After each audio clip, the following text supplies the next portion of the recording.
नमस्कार दोस्तों, आप सभी का मेरे चैनल हार्ट फिटनेस पर हार्दिक स्वागत है। मेरा नाम डॉक्टर सुयश त्रिपाठी है। मैं एक हृदय रोग विशेषज्ञ हूँ। आज के इस सत्र में हम हृदय विफलता में पोषण और इसका महत्व का अन्वेषण करेंगे। हम देखेंगे कि कैसे सूचित तरीके से आहार का निर्णय हृदय विफलता के प्रबंधन में महत्वपूर्ण भूमिका निभा सकते हैं। हृदय विफलता एक ऐसी स्थिति है जिसमें हृदय की पंप करने की क्षमता कम हो जाती है। हमारा आहार इस स्थिति को काफी प्रभावित कर सकता है। कार्बोहाइड्रेट, प्रोटीन, वसा, खनिज और विटामिन का संतुलित सेवन हृदय विफलता का प्रबंधन करने में महत्वपूर्ण होता है। कार्बोहाइड्रेट हमारे आहार का महत्वपूर्ण हिस्सा होते हैं, विशेषकर ब्राउन राइस और किनोआ जैसे पूरे अनाज और शकरकंद जैसी जड़ वाली सब्जियों में पाए जाने वाले जटिल कार्बोहाइड्रेट विशेष रूप से लाभदायक होते हैं। फल, जिनमें की विटामिन, खनिज और फाइबर की अधिकता होती है, कार्बोहाइड्रेट का एक उत्कृष्ट स्रोत माने जाते हैं और आपके दैनिक कार्बोहाइड्रेट सेवन का कम से कम आधा हिस्सा बनना चाहिए। प्रोटीन टिश्यू रिपेयर और इम्यूनिटी बढ़ाने में महत्वपूर्ण होते हैं।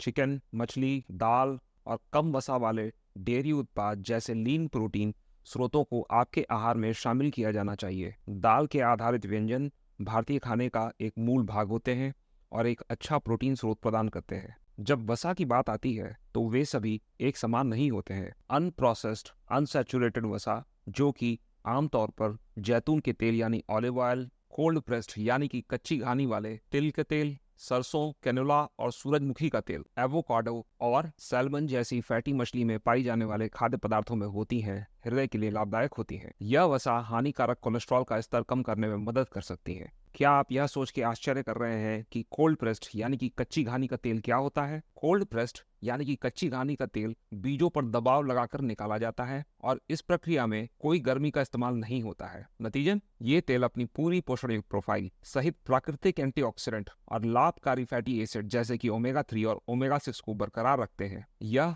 हॉट प्रेस्ड तेल की तुलना में पूरी तरह से विपरीत है, जिनके ऊपर गर्मी का उपचार किया जाता है और उनके अधिकांश पोषण युक्त मूल्य को हटा दिया जाता है। अभी तक हमने अनसैचुरेटेड वसा के बारे में बात किया। अब हम थोड़ा सैचुरेटेड वसा के बारे में बात कर लेते हैं, जो कि थोड़ा जटिल है। जबकि कुछ स्रोत, विशेषकर प्रोसेस्ड और वसा युक्त मांस जैसे सॉसेज, हैम, बर्गर और बेकन एलडीएल यानी कि बैड कोलेस्ट्रॉल के स्तरों को बढ़ा सकते हैं और हृदय स्वास्थ्य का जोखिम बढ़ा सकते हैं, लेकिन सभी सैचुरेटेड वसा स्रोत एक ही प्रभाव नहीं दिखाते हैं। दूध, घी, पनीर, कोकोनट ऑयल और एवोकाडो जैसे दूध और वनस्पति स्रोतों से प्राप्त सैचुरेटेड वसा को संतुलित आहार में शामिल किया जा सकता है। आइए अब ट्रांस वसा के बारे में बात करते हैं, जो कि अक्सर तले हुए खाद्य पदार्थ जैसे टेक अवे हाइड्रोजनेटेड तेल से बने हार्डेड मार्जरीन और बिस्किट, केक, पूड़ी, कचौड़ी, जलेबी, समोसा, पाइस और पेस्ट्री जैसे नाश्ते में पाई जाती हैं। यह वह वसा है जिससे हमें अवश्य सतर्क रहना चाहिए। यह हानिकारक वसा बैड कोलेस्ट्रॉल को बढ़ा सकती है और यहाँ तक कि लाभदायक कोलेस्ट्रॉल के स्तरों को घटा भी सकती है, जो हृदय स्वास्थ्य के लिए एक महत्वपूर्ण खतरा पैदा कर सकती है। यूके सरकार की सिफारिश है कि पुरुषों को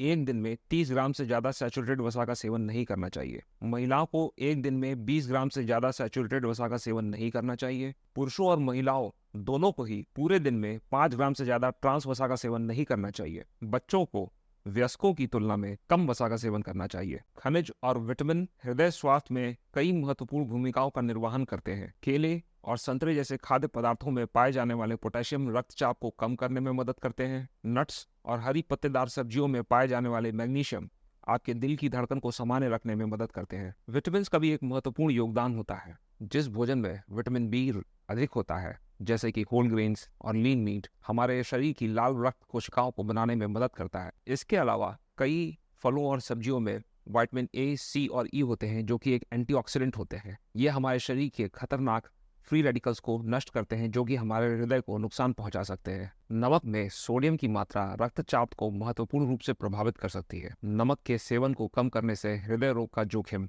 महत्वपूर्ण रूप से कम हो सकता है। यहाँ हमें सिर्फ खाना पकाते समय जोड़े गए नमक का ही नहीं, बल्कि प्रोसेस्ड खाद्य पदार्थों में छिपे हुए सोडियम का भी ध्यान रखना चाहिए। खाद्य पदार्थों को स्वादिष्ट बनाने के लिए ताजे हर्ब्स और मसालों का उपयोग करना निम्न सोडियम का उत्कृष्ट विकल्प साबित हो सकता है। हार्ट फेलियर के रोगियों को आपके डॉक्टर की सलाह के अनुसार तरल पदार्थ भी कम ही लेने होते हैं। यदि हम हृदय स्वस्थ आहार की चर्चा कर रहे हैं तो मेडिटेरेनियन आहार का उल्लेख करना भी योग्य है। यह आहार, जो फलों, सब्जियों, होल ग्रेन और लीन प्रोटीन विशेष रूप से मछली में समृद्ध है और जिसमें जैतून के तेल का प्रमुख वसा के रूप में उपयोग किया गया है, उसे महत्वपूर्ण हृदय स्वास्थ्य लाभ से जोड़ा गया है। यह लाल मांस, चीनी और सैचुरेटेड वसा में कम होता है, जिससे यह हृदय स्वस्थ भोजन के लिए आदर्श नक्शे का निर्माण करता है। इसकी उत्पत्ति के बावजूद इस आहार के सिद्धांतों को भारत में स्थानीय रूप से उपलब्ध सामग्री के उपयोग करके अनुकूलित किया जा सकता है।